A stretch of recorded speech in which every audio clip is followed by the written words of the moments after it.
Coming up on today's show, we will break down the latest college football playoff rankings, if you didn't watch our live show last night, the overall second half team that Alabama has become this season, and some award watch list updates, all coming up right now.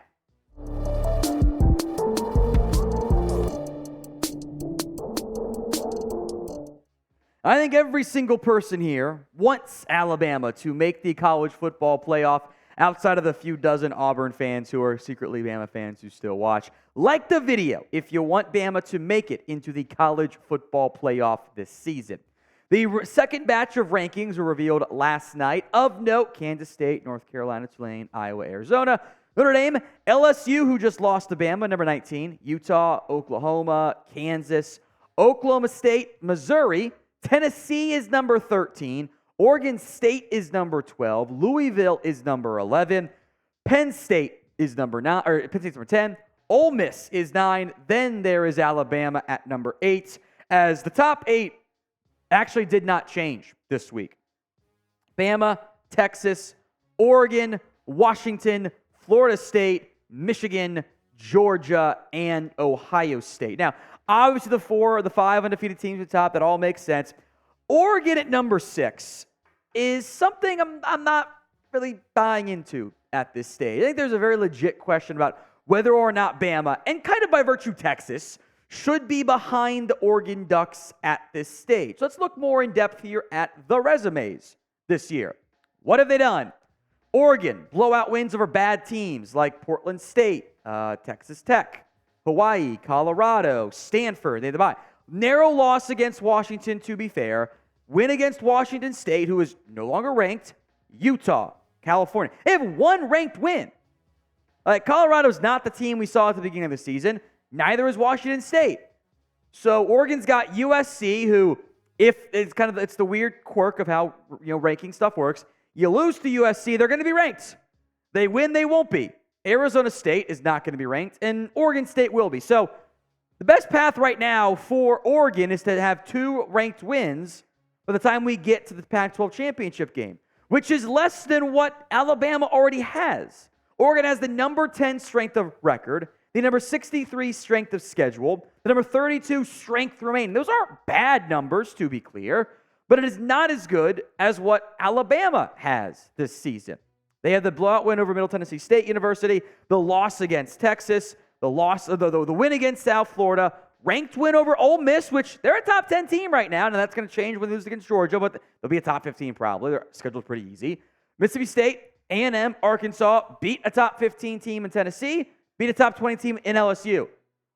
We're talking about a program right now in Alabama that has 2 wins, nearly 3 wins, that is better than anything Oregon has so far this season. In fact, by the time we get to the final rankings, before conference championship week, you're looking down the barrel of 3 wins from Alabama that would be better than anything Oregon has this season. That seems significant. Now, Bama's remaining schedule is not that great. Kentucky, Chattanooga, and Auburn. Sometimes the strength remaining stuff makes you go, that's interesting, because Bama's 15th in strength remaining, which eye test doesn't pass that, but Kentucky and Auburn are bowl teams. That's why it's ranked the way it is. 4th in strength of record right now, 8th in strength of schedule. That's better than what Oregon has by a pretty significant margin. If we're using the resumes, which I think we're supposed to, Bama's resume is better than Oregon. And then for Oregon to be 6 and Washington to be 5, really Washington is only 5, Oregon 6. The math ain't mathing to me with the way the committee does stuff, but it never makes sense. It's all nonsense anyway. The reality is the playoffs for Alabama started back in week 3. They cannot afford another loss. Another loss means it's basically impossible for them to realistically get in. With that said, a one-loss SEC champion will make the college football playoff. Maybe someone ends up getting screwed again, but the committee is not going to leave off Alabama as a one-loss SEC champion if it comes to that. But we're talking the here and now. So who should be higher in the rankings? I have a suspicion for how this Alabama Football Report audience is going to vote, but I think you guys will be right.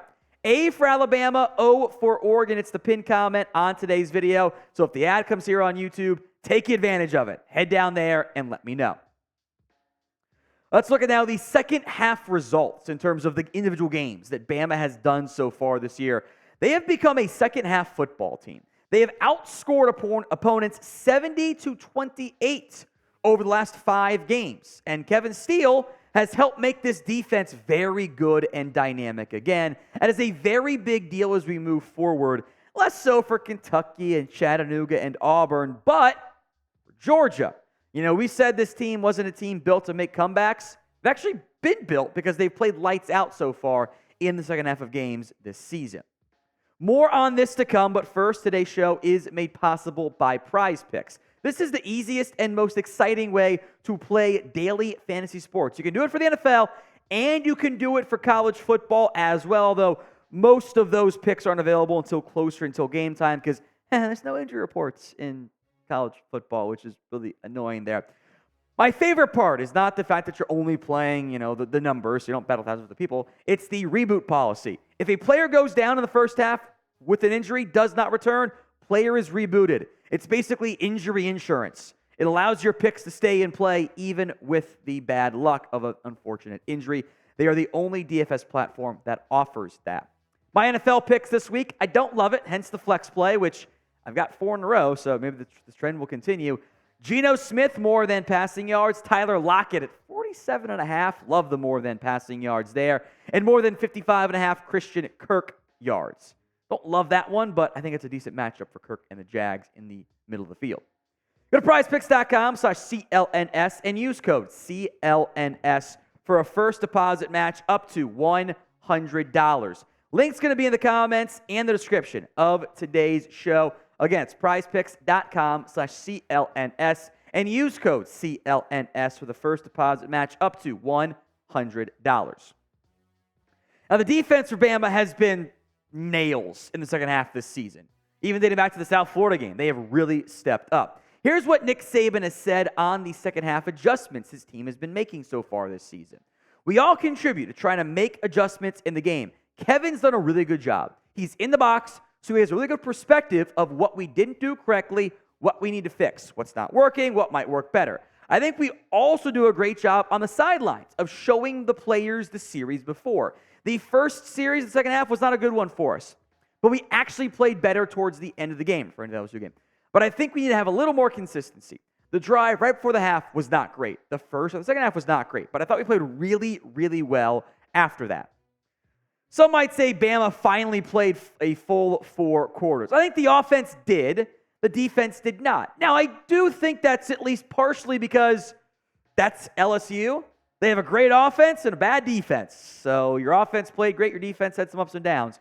And I will make note as well, sometimes the whole got to have 4 great quarters can be a bit overblown because that's what everyone wants, knowing you don't normally get that. Even Alabama at the college level is dominant as they have been.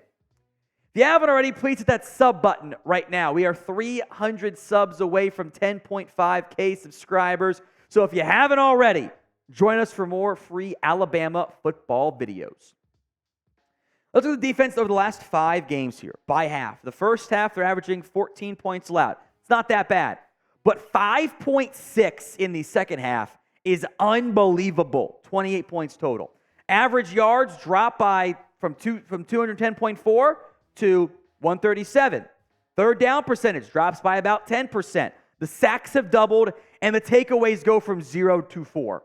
The second half defense from Alabama is the single best defense in all of college football. Not even close. It's unbelievable. You're allowing like 12 points to do the entire game. Easier said than done.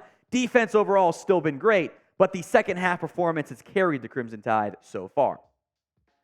Now, if you want to see Bama play a complete football game this season, spam 4 in the comments section. I think every single person should be typing in their 4s right now. The semifinalists are out for the Butkus Award, and Alabama linebacker Deonte Lawson was named a semifinalist. We'll get the finalists later on this season. Let's break down the groupings. 12 names here. Tommy Eichenberg out of Ohio State. Jalen Ford from Texas, who's been a great young piece for the Longhorns. Cedric Gray over at North Carolina. Can't say I'm too surprised to see Jay Higgins on here. He's 3rd in tackles across all of college football.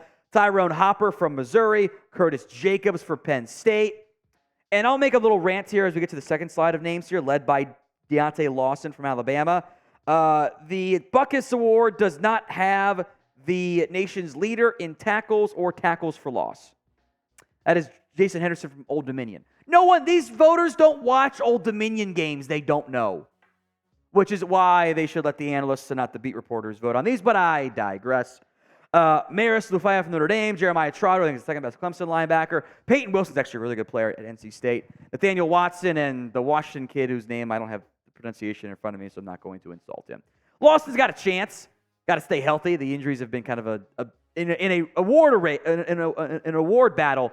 You need to play almost every game to actually win it. So will Lawson win the Butkus Award this year for the Crimson Tide? Get those predictions in. Y for yes, N for no.